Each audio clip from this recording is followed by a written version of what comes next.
Hello friends, my self Vinod Kumar और मैं हमारे YouTube channel RB mould design में फिर से आपका स्वागत करता हूं। हमारा जो पिछला वीडियो था वो मोल्ड स्पेक के बारे में था और ये वाला जो हम इस वीडियो में जो टॉपिक लेके आए हैं वो मशीन स्पेक के बारे में लेके आए हैं, जो हम पिछली बारी कवर नहीं कर पाए थे। तो वीडियो स्टार्ट करने से पहले मैं आप सभी से रिक्वेस्ट करना चाहूंगा, अगर आपको मेरा वीडियो पसंद आए तो उसे शेयर और लाइक करना ना भूलें। और जिन लोगों ने अभी तक हमारे चैनल को सब्सक्राइब नहीं किया है तो उनसे रिक्वेस्ट करना चाहूंगा कि वो हमारे चैनल को सब्सक्राइब भी जरूर कर लें। तो चलिए स्टार्ट करते हैं आज का वीडियो।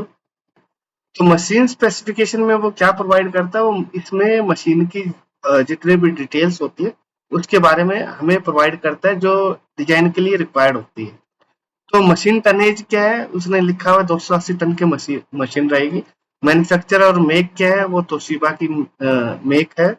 उसके बाद उसके क्लैंपिंग यूनिट के बारे में उसने यहाँ प्रोवाइड किया हुआ है। तो क्लैंपिंग फोर्स उसने लिखा हुआ 280 टन। मैक्सिमम डे लाइट उसने लिखा हुआ है कि आपका जो एमएम में रहेगी ये डायमेंशन, ये 1320 है। तो इस मैक्सिमम डे लाइट का मतलब क्या होता है कि आपके एक प्लेटन से दूसरे प्लेटन को आप मैक्सिमम कितना मूव कर सकते हो, उसके उसने उन दोनों के बीच का इसमें डिस्टेंस दिया हुआ है। तो अभी उसने क्या है, प्लेटन डायग्राम भी दिया हुआ है, तो ये कुछ इंफॉर्मेशन उसमें भी है। तो एक बार वहां भी हम इस चीज को थोड़ा डिटेल से देख लेंगे। कई बार डिस्टेंस उसने हॉरिजेंटल इनटू वर्टिकल उसने दिया हुआ है। ये भी सारी डायमेंशन एमएम में प्रोवाइड की हुई है। ये 730 इंटू 730, यानी कि टाई बार क्या होता है कि मशीन इंजेक्शन मोल्डिंग मशीन पे क्या होता है, चार रोड रहती हैं जिसपे मूविंग आपका प्लेटन आगे पीछे मूव करता है। तो उसके बीच का उसने डिस्टेंस प्रोवाइड किया और ये जो डिस्टेंस है वो आपके जो टाई बार की जो रोड होती है उनके टेंजेंट टू टेंजेंट रहता है, सेंटर टू सेंटर नहीं होता। ये टेंजेंट टू टेंजेंट होता है। तो हमारा जो मोल्ड का साइज है वो इससे छोटा ही होना चाहिए, 730 से। अदरवाइज क्या होगा, अगर आपका साइज उसका मोल्ड का बड़ा हो गया तो वो उसमें कभी भी लोड नहीं हो पाएगा मशीन में। ठीक है। फिर ओवरऑल साइज ऑफ प्लेटन उसने दिया हुआ है कि जो आपका मूविंग और फिक्स साइड के जो प्लेटन है उसका ओवरऑल साइज क्या है। तो उसने 1030 इंटू 1030 का इसमें साइज दिया हुआ है। Mould opening distance, mould max कितना ओपन हो सकता है, यहाँ इसने दिया हुआ है 650। आपका टाई बार रोड जो उसमें लगती है, चार टाई बार रोड रहती है, उसमें उसने डायमीटर भी उसने शो किया हुआ है 130 डायमीटर। उसके बाद मोल्ड की मिनिमम हाइट कितनी होनी चाहिए, वो उसने 320 लिखा हुआ है। तो ये तो आपकी मोल्ड की हाइट मिनिमम इतनी होनी ही होनी चाहिए। अगर इससे कम होगा तब भी आपका मोल्ड लोड नहीं होगा। और फिर इसने आगे जो दिया हुआ है मोल्ड हाइट मैक्स दिया हुआ है, ये इसने 670 दिया हुआ है। तो इसका मतलब ये है कि इससे ज्यादा भी आपकी मोल्ड की हाइट नहीं होनी चाहिए, तब भी आपका मोल्ड उस मशीन पे लोड नहीं होगा। तो यानी कि जो भी आप देखिए, जब भी हम डिजाइन बनाते हैं तो इन चीजों को बहुत ही केयरफुली ध्यान रखना है। अगर आपने इसकी मोल्ड की हाइट मिनिमम 320 से कम रखी तो भी हमारा डिजाइन गलत है, और 670 से हमने ज्यादा कर दी तब भी गलत है। तो जब भी आपको इनपुट्स मिलते हैं तो उसे बहुत ही केयरफुली पढ़ना होता है, ताकि आपके दिमाग में रहे कि मुझे मिनिमम मोल्ड हाइट कितनी रखनी है और मैक्स कितनी रखनी है। ऐसा नहीं है कि अपनी मर्जी से कुछ भी बनाए चले जा रहे हैं और बाद में जब हम क्रॉस वेरीफाई करें या आपने किया ही नहीं है, कस्टमर क्रॉस वेरीफाई करे, तो वो आपके कहेगा यार मैंने तो आपको मशीन डिटेल प्रोवाइड की हुई है, उसके बावजूद भी आपने गलत डिजाइन बनाया हुआ है। तो इसलिए बहुत ही केयरफुली हमें इन चीजों को पढ़ना है। आपका मिनिमम मोल्ड साइज क्या होना चाहिए, ये भी उसने यहाँ मेंशन किया हुआ है कि आपका जो मिनिमम साइज है वो 430 इंटू 430 से तो मोल्ड बड़ा ही होना चाहिए मेरा। अगर इससे छोटा होगा तो मोल्ड मेरा मशीन पे क्लैंप नहीं हो पाएगा। लोकेटिंग रिंग डायमीटर ये वैसे मोल्ड स्पेक में भी दिया हुआ था, मशीन स्पेक में भी उसने दोबारा से प्रोवाइड किया हुआ है। उसे 100 चाहिए। ठीक है। ये मोल्ड की जो क्लैंपिंग के लिए जो प्लेटें लगती हैं वो उसकी थिकनेस उसने यहाँ प्रोवाइड की हुई है, वो 30 से आपका जो है वो 30 से 50 होनी चाहिए। यानी कि आपकी जो टॉप और बॉटम प्लेट है वो 30 से 50 की रेंज में होनी चाहिए। वैसे तो उसने मोल्ड स्पेक में लिखा हुआ 30 mm, तो हमें 30 mm ही कंसिडर कर लिया।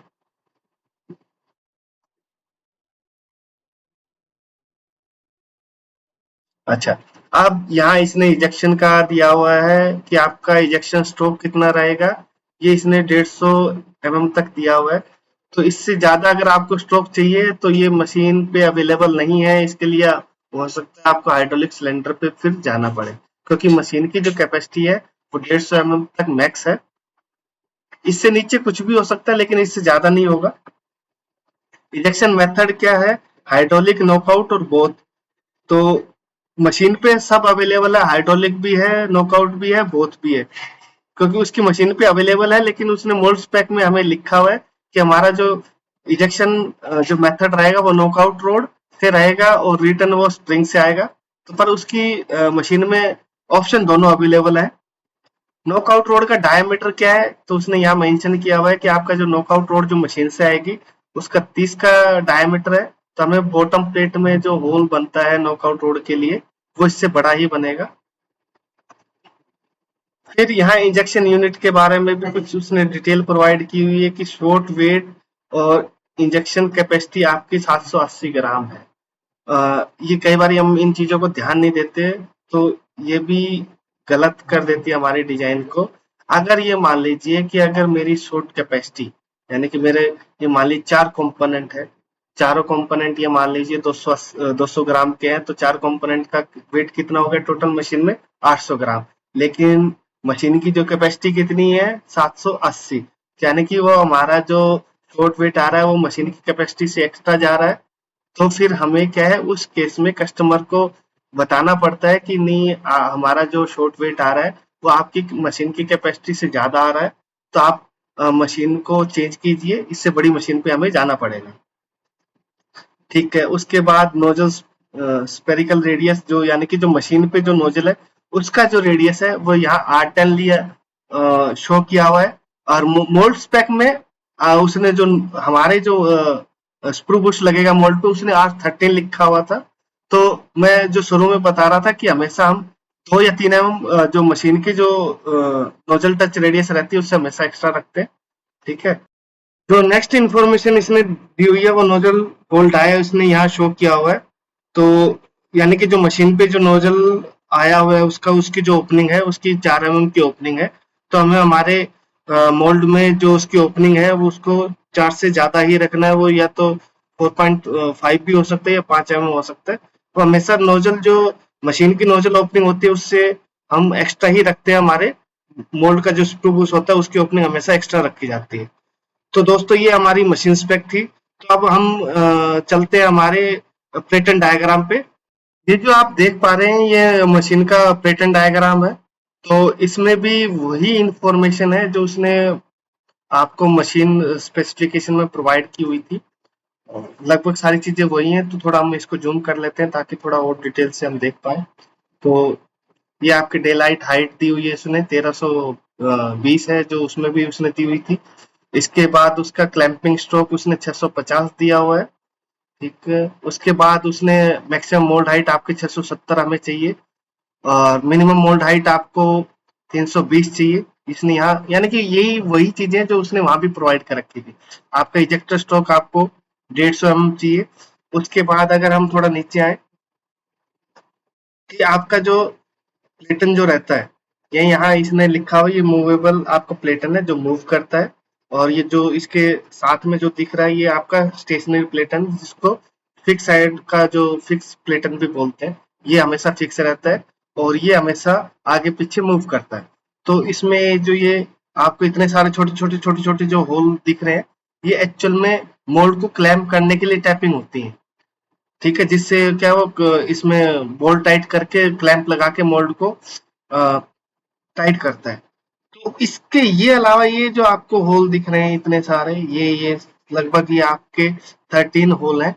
ठीक है, ये आपके नॉकआउट रोड के होल हैं जो उसने दिया हुआ था कि आपकी जो नॉकआउट रोड की जो डायमेंशन है वो 30 mm है।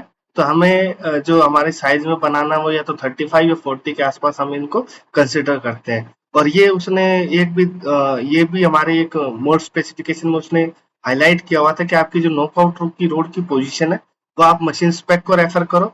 तो मशीन स्पेक में भी नहीं होती, वो प्लेटन डायग्राम में ही वो शो होती है। तो यहाँ उसने शो की हुई है। कि आपकी जो वर्टिकल जो डायमेंशन है वो 50, 100, 200 और हॉरिजेंटल भी 50, 100, 200 ये आपको यहाँ शो हुई है। ये आपकी हॉरिजेंटल है, ये आपकी वर्टिकल डायमेंशन है नॉकआउट रोड की पोजीशन सेंटर से। ये आपका सेंटर रहेगा और उस सेंटर से उसने ये चीजें आपको प्रोवाइड की हुई है। उसके बाद जो आप हॉरिजेंटल और वर्टिकल जो टाइप आर डिस्टेंस देख रहे थे वो ये 730 वो ये है। इसमें क्या ये देखिए आपकी ये 4, 1, 2, 3, 4 आपकी ये रोड है, उनके बीच का जो टेंजेंट जो डिस्टेंस होता है वो 730 ये दे रखा है। तो ये आपका हुआ वर्टिकल और ये आपका हुआ हॉरिजेंटल। तो आपका जो मोल्ड का साइज है वो आपके जो हॉरिजेंटल जो डिस्टेंस दे रखा है उससे कम होना चाहिए। वर्टिकल से बेशक वो ज्यादा हो कोई इश्यू नहीं आएगा, लेकिन हॉरिजेंटल वाले से आपका कम होना चाहिए, क्योंकि जब भी आपका मोल्ड लोड होता है वो ऐसे ऊपर से आता है, यहाँ आके वो सेंटर में लोड होता है। तो अगर ये आपका मोल्ड का साइज 730 से ज्यादा होगा तो कभी भी वो ऊपर से एंट्री नहीं लेगा। ठीक है, तो इसलिए जरूरी है कि आपका जो मोल्ड का साइज है वो हॉरिजेंटल जो टाई बार डिस्टेंस दे रखा है 730 उससे कम होना चाहिए।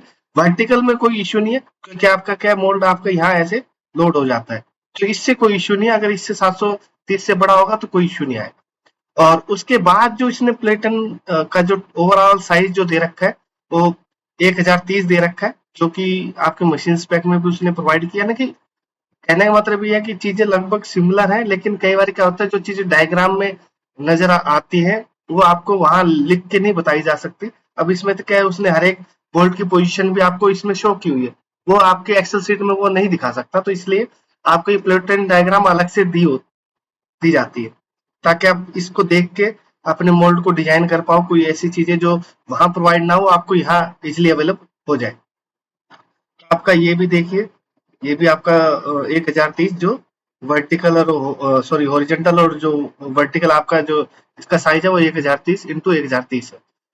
जो आपका ये जो टाई बार डिस्टेंस है ये भी यानी कि आपका हॉरिजेंटल और वर्टिकल दोनों सेम है 730 इंटू 730। लेकिन ये कोई जरूरी नहीं है कि हर बार सेम हो। कई बार आपका ये ज्यादा होता है हॉरिजेंटल और ये कई बार ये कम होता है। कई बार इसका उल्टा भी हो जाता है, लेकिन उल्टा हमने कभी बहुत कम केसेस होते हैं जो देखे हैं। नहीं तो हमेशा आपका अगर साइज में वेरिएशन भी होगा तो आपका ये मान लीजिए कि हमेशा जो हॉरिजेंटल होगा हमेशा ज्यादा मिलेगा आपके वर्टिकल से। तो ऐसा कोई जरूरी नहीं है कि हमेशा ये सेम हो। तो कभी ऐसा नहीं है कि अपनी मर्जी से कुछ भी आप मेजर करके चलो। उसके अलावा ये आपका स्टेशनरी प्लेटन है, दूसरी तरफ ये आपका स्टेशनरी प्लेटन है। तो इसमें आपको ये इसमें भी आपकी जो बोल्ट की पोजीशन है दोनों में सेम रहती है। ये देखिए, ये यहाँ भी वही पोजीशन है और यहाँ भी वही पोजीशन है। इसमें क्या है नॉकआउट रोड के होल नहीं होते, वो खाली आपको मूविंग साइड प्लेटन पे ही मिलेंगे। फिक्स साइड प्लेटन पे आपको नॉकआउट रोड का होल नहीं मिलेगा। उसमें खाली आपको जो लोकेटिंग रिंग का जो रहता है उसी का आपको एक होल मिलेगा सेंटर में। और ये आपका उसने प्लेटन डायग्राम का शो किया हुआ है कि आपका फिक्स साइड का भी प्लेटन जो है वो 1030 इंटू 1030 का इसका ओवरऑल साइज। उसके अलावा साइड में इसने ये देखिए एक नोट भी मेंशन किया हुआ है कि आपकी जो मिनिमम मोल्ड हाइट है वो डायमेंशन है वो 430 इंटू 430 का उसने साइज दे रखा है। तो अब कहेंगे सर ये 430 इंटू 430 ही क्यों दिया हुआ है, अगर इसे छोटा बनाएंगे तो इश्यू क्या होगा। अगर आप इसे छोटा बनाएंगे तो आपको क्या है, आपको ये जो बोल्ट की पोजीशन है ये नहीं मिल पाएगी और आपका मोल्ड क्लैंप नहीं हो पाएगा। तो इस वजह से अ, उस मशीन की रिक्वायरमेंट है कि आपका जो मोल्ड का साइज है वो 430 इंटू 430 होना चाहिए, ताकि इस एरिया में आपका मोल्ड क्लैंप हो जाए। अगर वो बोल्ट के आसपास रहेगा तो क्लैंप हो जाएगा, अगर इससे ज्यादा दूर रहेगा यानी कि अगर इससे छोटा साइज होगा तो आपका जो ऑपरेटर है वो इस पे ऐसे क्लैंप नहीं कर पाएगा। तो ये आपके ये देख रहे हैं इसमें ये आपसे बहुत ज्यादा दूर हो जाता है, तो इसमें क्या वो क्लैंप नहीं कर पाता। तो इसलिए उसकी मशीन की मिनिमम रिक्वायरमेंट है कि आप इसको जो साइज है वो 430 इंटू 430 होना चाहिए। तो कई बार क्या होता है, हो सकता है हमारा मोल्ड इससे छोटा बन रहा हो, तो उस केस में ऐसा नहीं है कि अननेसेसरी हम कैविटी प्लेट की भी साइज बढ़ा देंगे, कोर प्लेट का भी साइज बढ़ा देंगे। उस केस में हम खाली टॉप एंड बॉटम साइज का ही साइज इंक्रीज करते हैं, बाकी आपका छोटे साइज में हम बना सकते हैं, कोई इश्यू नहीं, क्योंकि जो क्लैंप लगते हैं वो आपकी टॉप प्लेट और बॉटम प्लेट पे ही लगते हैं। इसके अलावा इसमें ये आपकी डिटेल ऑफ नोजल दी हुई है, ठीक है। ये एल जो दे रखा है वो एक 65 दे रखा है, 100 और 135 उसने नोजल का ये प्रोजेक्शन दिखा रहा है। नोजल का प्रोजेक्शन का मतलब ये है कि जैसे ये मान लीजिए आपका ये एक लाइन, ये मान लीजिए ऊपर में आया कि आपका प्लेटन जो है फिक्स साइड का प्लेटन है, तो उस प्लेटन से ये कितनी बाहर ट्रेवल हो सकती है, ये उसने, ये देखिए इसमें इसने यहाँ जो लिखा हुआ 65 लिखा हुआ है, तो ये तो यानी कि स्टैंडर्ड है। अगर आप ऑप्शनल पे जाएं, कई बार क्या होता है एक नोजल के ऊपर और नोजल कई बार इंट्रोड्यूस कर दी जाती है, तो उसमें उस केस में आपका ये एक 100 और 135 भी इससे आगे और निकल सकता है। तो यानी कि आपका जो स्क्रू बुश अगर वो नॉर्मल यूज कर रहा है, तो आप जो मशीन अपने मोल्ड पे जो स्क्रू बुश लगा रहे हो उसका जो प्लेटन से जो यानी कि आपकी टॉप प्लेट से डेप्थ है वो 65 से ज्यादा नहीं होनी चाहिए। 65 से ज्यादा होगी तो आपकी जो नोजल जो मशीन से आ रही है वो आपके मोल्ड के स्क्रू बुश पे टच नहीं करेगी, और आपका मटेरियल इंजेक्ट अगर बाई चांस हो भी गया तो बाहर ही फैल जाएगा, वो आपके मोल्ड में एंटर लेगा ही नहीं, ठीक है। इसके अलावा इसने जो यहाँ दे रखा है वो ये दे रखा है कि आपका नोजल का डायमीटर क्या है, फिर अगर उसके ऊपर कोई हीटर वीटर लग रहा है तो उस टाइम उसका साइज कितना हो जाता है। तो ये इसने outside dimension of nozzle heater, तो नोजल के ऊपर हीटर लगते हैं तो उसका डायमीटर दिया हुआ है। तो आपकी जो लोकेटिंग रिंग है तो उसके इंटरनल डाया आपका 70 होना चाहिए, नहीं तो ये आगे एंट्री नहीं लेगा। उसके अलावा भी इसने यहाँ लोकेटिंग रिंग वगैरह का जो साइज दिया हुआ है, तो आप 100 भी है, 200 भी है यहाँ। तो कई बार क्या होता है कि ऑप्शन 200 का हो लेकिन कस्टमर हमसे खाली 100 ही मांगता है, क्योंकि वो क्या है आउटर रिंग बना के रखते हैं वो मोल्ड के उस पे अपने स्पेयर में, ताकि कई बार क्या होता है कि अगर 280 टन उसने दिया हुआ है लेकिन मोल्ड मेरी दूसरी मशीन पे अगर मुझे लोड करना है, उस पे अगर आपका ये मान लीजिए लोकेटिंग रिंग डाई 180 है, तो क्या 100 के ऊपर वो रिंग चढ़ा लेते हैं, तो वो आपके फिर क्या होता है, तो इसलिए कई बार कस्टमर क्या कॉमन एक ही जो लोकेटिंग रिंग का साइज मांगते हैं वो 100 ही मांगते हैं, बाकी वो अपने पास रिंग बना के रखते हैं, तो जब भी जरूरत होती है तो 100 के ऊपर एक रिंग और लगा के, तो जैसी मशीन की लोकेटिंग रिंग का साइज है वो उस हिसाब से वो चीजों को मैनेज कर लेते हैं। तो ओवरऑल ये हमारा मशीन का पेटेंट डायग्राम था जो उसने यहाँ प्रोवाइड किया हुआ है। तो मोस्टली उसने सारे इनपुट्स हमें प्रोवाइड किए हुए हैं, इसके अलावा हमें कुछ इनपुट्स की जरूरत नहीं पड़ेगी कस्टमर से, लेकिन फिर भी कई बार हो सकता है कुछ चीजें हमें फिर भी हमारे डिजाइन में जरूरत पड़े, तो हम कस्टमर से उन चीजों के बारे में पूछ सकते हैं कि आप हमें इस बारे में और डिटेल हमें प्रोवाइड कर दीजिए। तो ये हमारी मोस्ट स्पेक थी। चलिए दोस्तों आज बस इतना ही, अब आपसे मिलते हैं हमारे नेक्स्ट वीडियो में, तब तक के लिए bye, take care and thanks.